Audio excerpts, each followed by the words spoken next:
Hello, in this video we're going to solve a couple of problems using inverse trig functions, and then we're going to look at some other problems with triangles and use trig functions to solve for unknown values. In our first example here we've got an area under a curve, and so we're working in precalculus trigonometry right now, but this also relates to trig identities in integral calculus and derivative calculus, and so here we've got the area under a curve bound by the function y equals 1 over 1 plus x squared, and we are looking for the area between that function and the x-axis. And so they've got the trig identity integral here, but we could also write this out, and in a future course we'll write this out as an integral. An integral from, we've got the lower bound is x equals 0, so we're going to write 0 down here, and then the square root of 3 is the upper bound there. And so we've got 1 over 1 plus x squared, and then we're going to say dx, like that. And so these are just simple trig identities. We could go through how to integrate these by parts or using u substitution, but these are the ones that we just memorize. And so this equals arctangent x. Arctangent is just tangent minus 1, subscript minus 1, like that, or superscript minus 1. And so that's the inverse tangent function. And so what we're going to do is take arctangent of square root of 3 and subtract from that arctangent of 0. And I've got a little chart here for us. So first of all, arctangent, or the inverse tangent of x, inverse tangent of y equals x. And so I've got a chart here with our tangent values. So we've got from x equals 0 to x equals square root of 3. So we're looking at what tangent theta is over here. X equals 0, well that's theta of 0, and then x equals square root of 3. So that's pi over 3. So we're going to take the second one here, which is square root of 3 minus 0, and that's going to give us pi over 3. So we've got pi over 3 minus 0, or pi over 3. And we can take that out into a decimal form, and we get 1.047. And if we want to check that, then we can use our technology again. Here I went to Wolfram Alpha, and I said integrate, or integral 1 over, here's our function, from 0 to square root of 3. It gives us a nice little graph and tells us the integral 1.0472, taken out to one more decimal place. So with b, we're doing the same thing, except we're just substituting values of x. And so we could write this in calculus form as the integral from negative 3 over 3 to 1 of that same function, 1 plus x squared dx, and it still equals arctangent x. And so we're going to look at our chart here. What's the value for tangent of theta equals 1? We're looking at pi over 4. So we've got pi over 4, and then we're going to subtract from that our lower bound, which was again root 3 over 3, negative root 3 over 3, that's here. So we're subtracting a negative pi over 6. And so we get pi over 4 plus pi over 6, or 3 pi over 12 plus 2 pi over 12, or 5 pi over 12. And if we wanted to get a decimal value there, it equals 1.309. And again, let's go to Wolfram and just double check. So we had from negative square root 3 over 3 to, what was that second value? I believe it was 1 to 1. And pretty quickly it'll come up with an answer. 1.3090 is correct. Okay, let's do one more of these, and we're going to work with the sine function this time. Same basic problem, we're looking at integrating. And we want to find the area under a curve bound by the function of the x-axis. And then we've got 1 over the square root 1 over the square root of 1 minus x squared. We're going to say dx. That lets us know it's an integral. We're looking for the actual first function. So this is the derivative of some function. We're looking for the antiderivative. And so this is arc sine, or the inverse sine function. And this time we're going from 0 to root 3 over 2. And again, this is one of those memorization problems where we would just have to memorize this, the antiderivative of this equals this. And so we can say, well, that's equal to this arc sine. We'll put a line like this here. Sorry for my, again, outdated tablet, from 0 to root 3 over 2.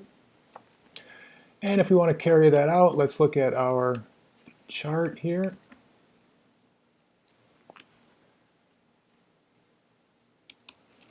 And so what we've got is, oops, pretty messy. So we're looking for root 3 over 2, that's pi over 3. So this equals pi over 3 to 0, 0, 0, minus 0. And so we get equals pi over 3, or as we saw before, 1.047. And for part B here, we're doing the same thing, except we're going from negative 1/2 to 1/2. So we're looking for arc sine of x from negative 1/2 to 1/2. And so we're going to subtract the upper bound from, or subtract the lower bound from the upper bound. Arc sine 1/2 here equals pi over 6. So that equals pi over 6 minus arc sine of negative 1/2 is negative pi over 6. So we're subtracting negative pi over 6 from pi over 6. So we get 2 pi over 6, or pi over 3, which we already saw was 1.047. And if we wanted to go to Wolfram or use some other technology to check our problem, then we just have to say square root.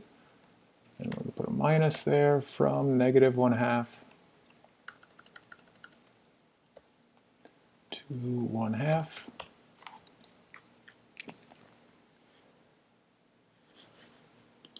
And pretty quickly goes through the calculations and gives us our answer here, 1.047. And so the inverse trig functions are valuable when we know the solution, or we know the result of a trig function, but we don't know the value x itself, or the value theta. In this problem, we're looking at a holding pattern. So when a plane is coming into Chicago O'Hare or any other airport, and the airport is busy, it'll enter into a holding pattern, which is just a circular travel while it's waiting to land. And so an airplane is asked to stay within a holding pattern near Chicago O'Hare's International Airport. The function d of x equals 70 sine 0.65 x plus 150 represents the distance d in miles from the airport and at time x in minutes. And so for A, when the plane enters the holding pattern at x equals 0, how far is it from O'Hare? Well, this one's pretty simple. For A, we're just going to plug our values into the equation. So we got 70 sine 0.65, and then we're going to multiply that by 0 because x equals 0. All of this is going to cancel out, plus 150, and then we get 150 miles. Very, very simple there. And so going on to B, during the first 20 minutes after the plane enters a holding pattern, at what time x is the plane exactly 100 miles from the airport? Well, the easiest way to do this is to map it out graphically. So I've entered this into GeoGebra. Wait for it to load here.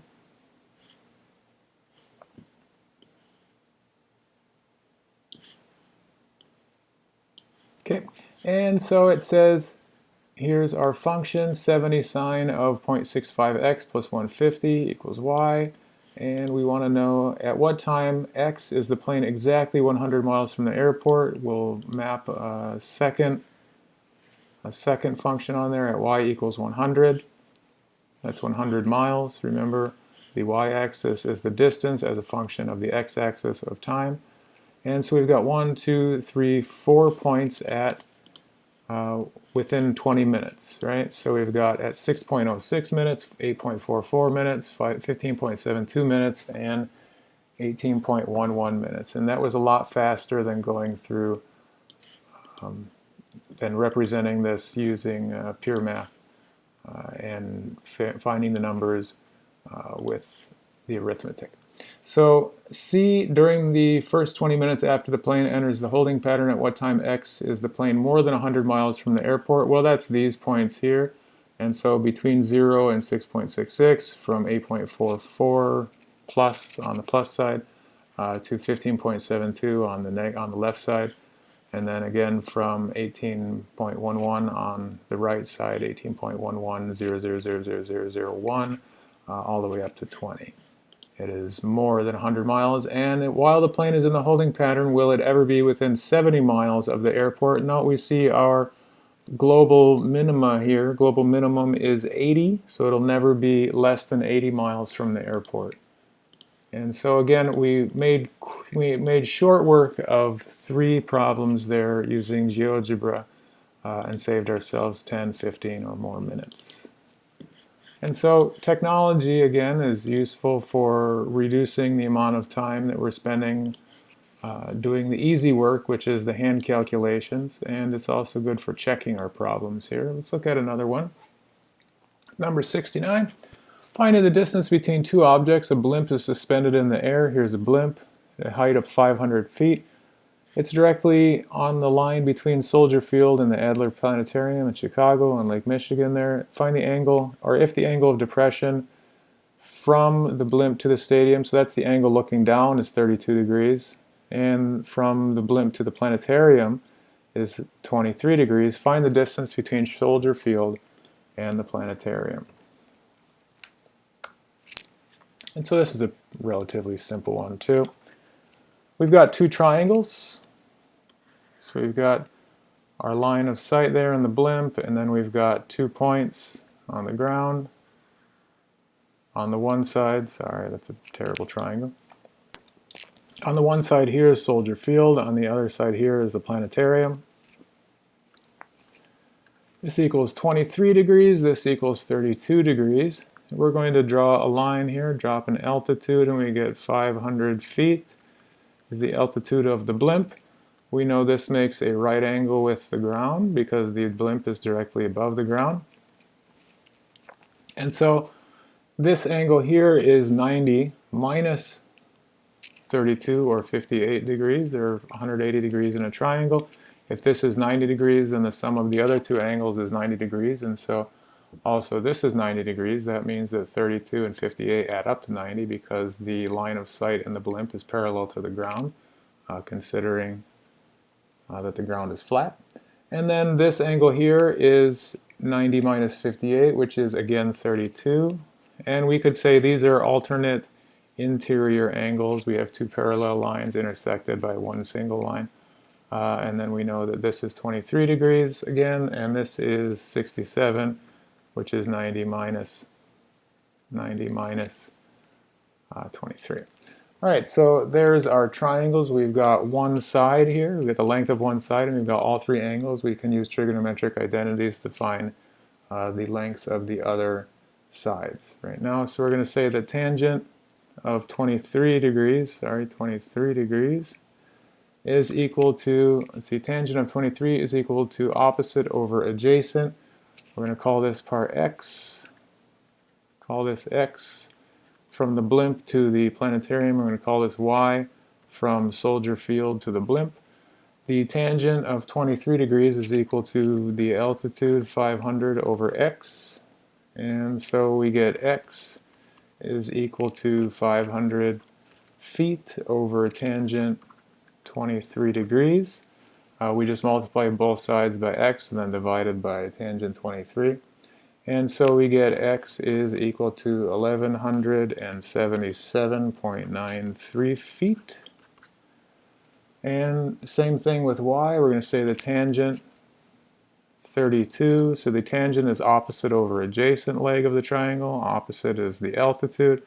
Tangent 32 equals 500 feet divided by y. And so y is equal to 500 divided by tangent 32, or y is equal to 800.6 6.17 feet. We add those together, x plus y equals the distance between the two buildings. X plus y is equal to 1978.09 feet, and there is our answer. That was pretty simple. Let's do a couple more of those, and we'll call it good for this session. Chicago skyscrapers. The angle of inclination from the base of the John Hancock Center at the top of the main structure of the Willis Tower is approximately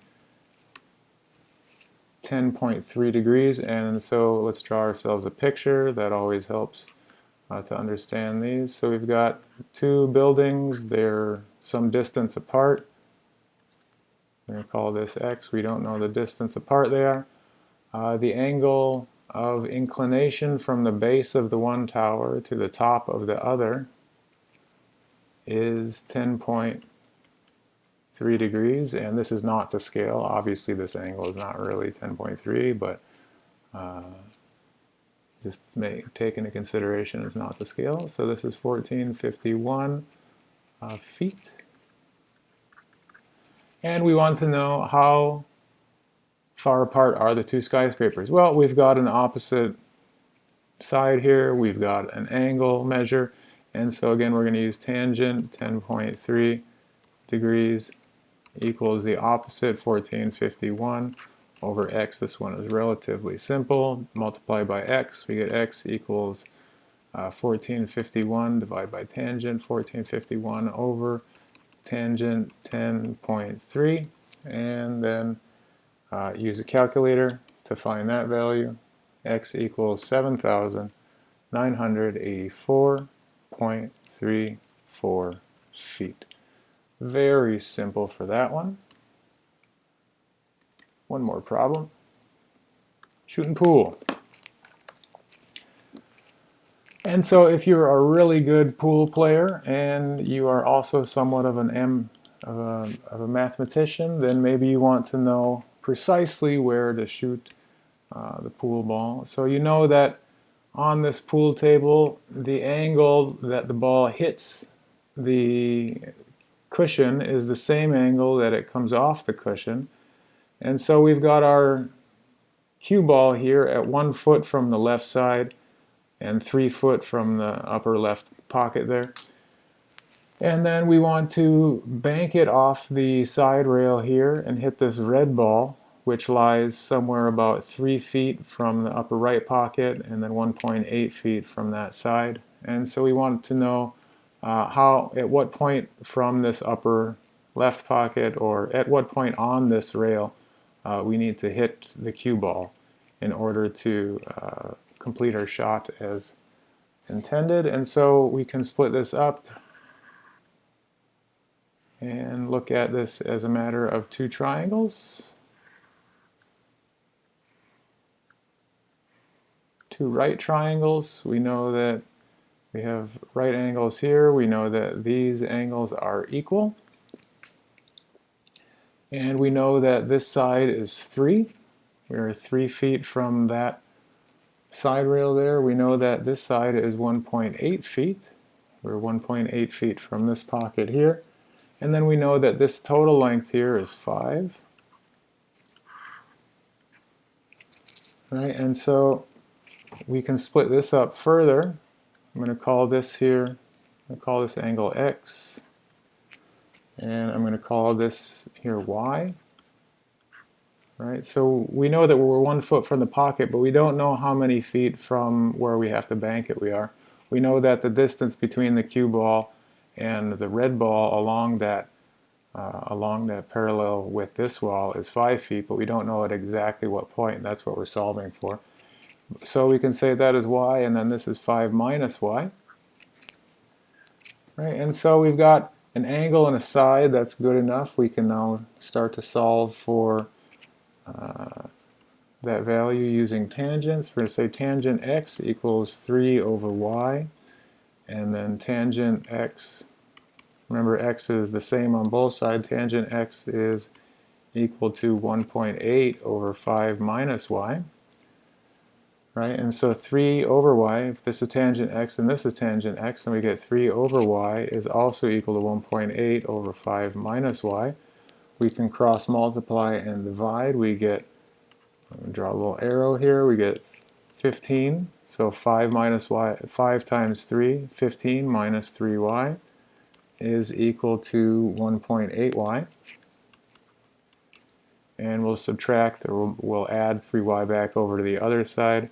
15 is equal to 4.8y. And so we're going to solve for y there.